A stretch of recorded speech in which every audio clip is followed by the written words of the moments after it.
Hello and welcome back, or if this is your first time tuning in, then welcome to 60 Second Tech, where I teach you tips and tricks on how to enhance your digital literacy in only 60 seconds or less. My name is Dalton, your friendly neighborhood librarian from the Paul Sawyer Public Library. In today's episode, we are going to talk about sticky notes, and yes, I'm referring to those little yellow notes that are stuck all around your desk. But did you know that there is a digital format of a sticky note available to you for free on your Microsoft Windows computer? This is a great way to take all of those notes flying all around your desk and compile them easily on your desktop. And you can even add a little bit of customization.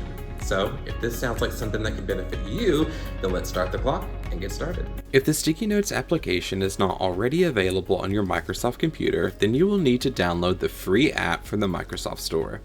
Once downloaded, locate the application, right-click, and select the option to pin to taskbar. Now you can easily access your notes anytime. Jumping right on in, clicking the Sticky Note application will open two small windows. The yellow window is your first sticky note, and the white is an archive of any notes you've created so far. As you can see, I can click and drag my note, placing it anywhere on my desktop. I can also click and drag the bottom right corner to expand or condense the note. Clicking on it will allow me to start adding text. I can manipulate my text using options such as bold, italics, underline, cross through, and bullet. In addition, I can add images by selecting the image icon.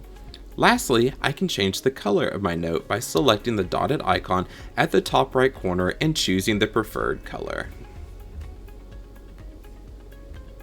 Thank you so much for tuning in today, and I hope you learned something new that will only benefit you along your digital journey.